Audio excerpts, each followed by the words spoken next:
ఆయన నాకు వెల కట్టారు. నా శరీరానికి,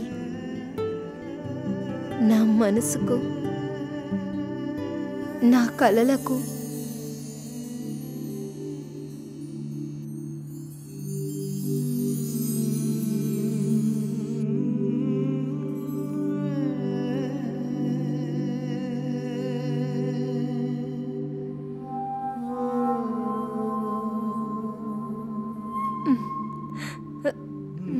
ఆయనకి ఎంత ధైర్యం! అది నా భర్త ఒక తలుపు వెనకాలన్నా తెలిసినా కూడా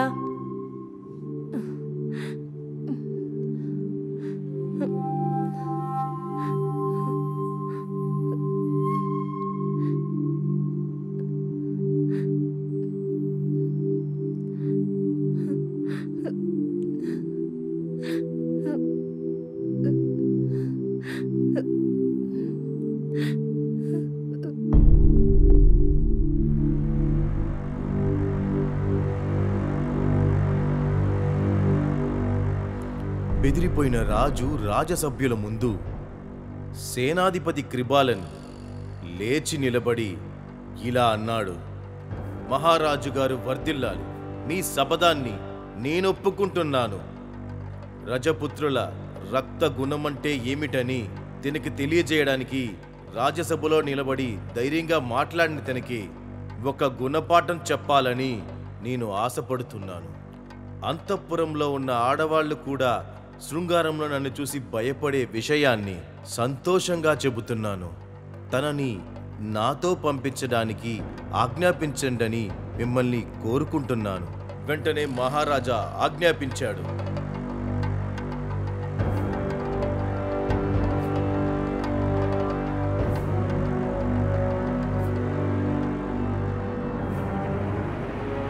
రాత్రి తన అంతఃపురంలో నగ్నంగా మందాకిని పడుకునుండింది.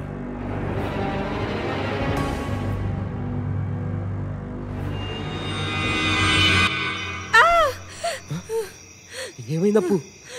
ఏమైంది? కలగన్నావా? హే, ఏమీ లేదు.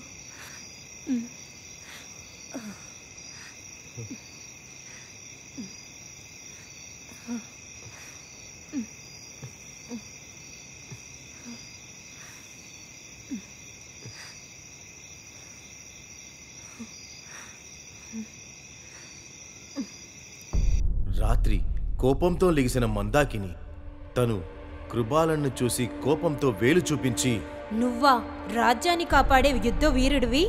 ఒక్క నిమిషం కూడా నా ఒంట్లో ఉన్న రోమాన్ని కూడా సంతోషపరచలేని నువ్వు ఒక మగాడివేనా?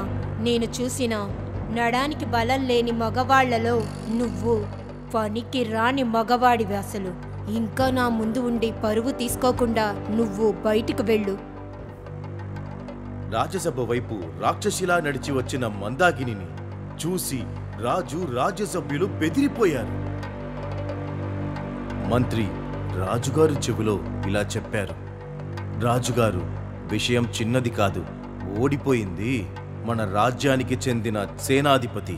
ఎవరి దూరాన్నా మన శత్రు దేశానికి తెలిసిందంటే మన రాజ్యానికి రాబోయేది ఒక పెద్ద ఆపదే.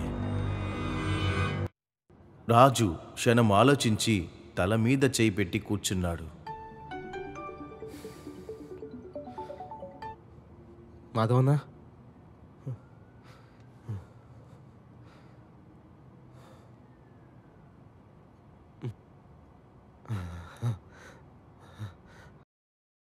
అప్పు అప్పు అప్పు అప్పు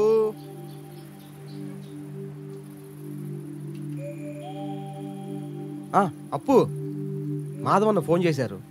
మన కష్టాలన్నీ పోవటానికి నీకేదో దారి చెప్పానని చెప్పారే. ఏం బిజినెస్ అప్పు?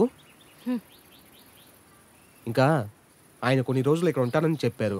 ఇక్కడికా? నువ్వే కదా ఇక్కడ ఒంటరిగా ఉన్నాను, బోరు కొడుతుందని చెప్పావు. నీకు ఒక తోడుగా ఉంటాడు. ఓ, సండే కూడా రిసార్ట్ నుంచి ఫోన్ చేస్తున్నారు. చావు కొడుతున్నారు. హలో,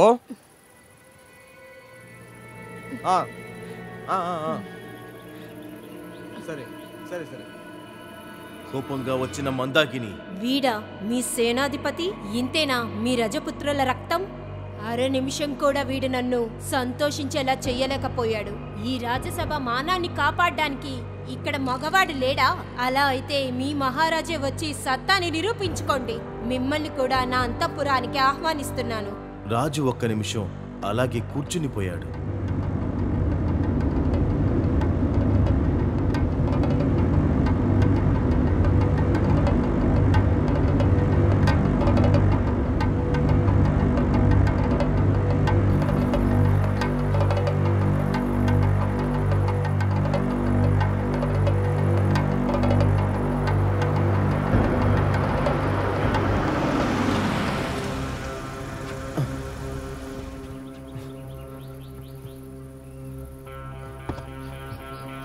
మాధవనా? రేయ్, బాగున్నావా? డిక్కీలో లగేజ్ ఉంది, తీసుకొచ్చి లోపల పెట్టు. సరే అన్నా.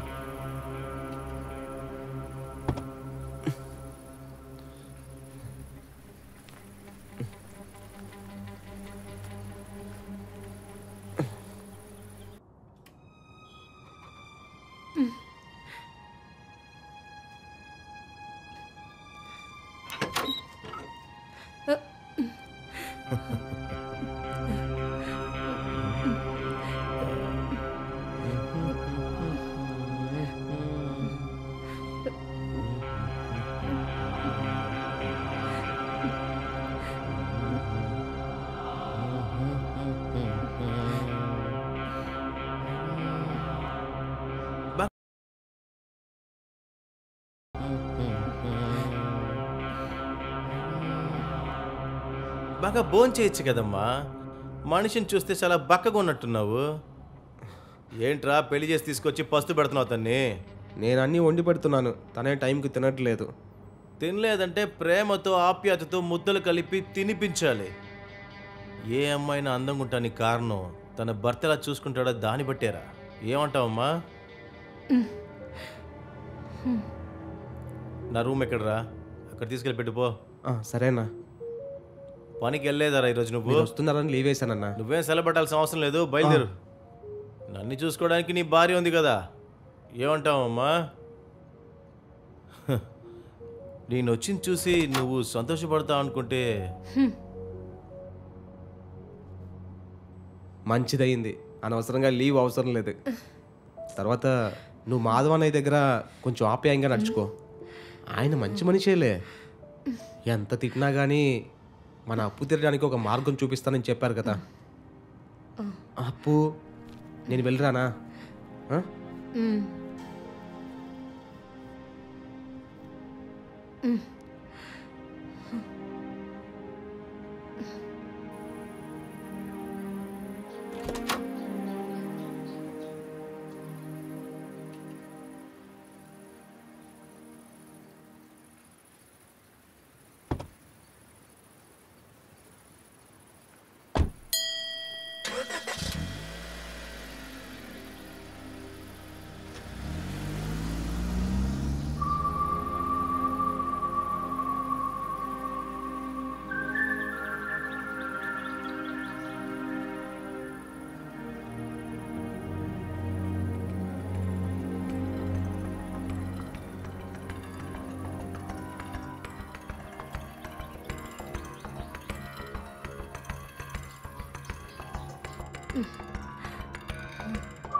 ఏం చేస్తున్నావు? ఎందుకు ఒంటరిగా కూర్చున్నావు? కూర్చో కూర్చో.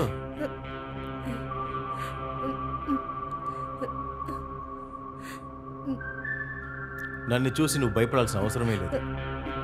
నీకు నచ్చని ఏ పని కూడా నేను చెయ్యను. దానికి బదులుగా ఎన్నో కథలు చెప్పి నువ్వు సంతోషంగా ఉండేలా చూసుకుంటాను. నువ్వు కూర్చో, నువ్వు కూర్చో అమ్మా, కూర్చోవే.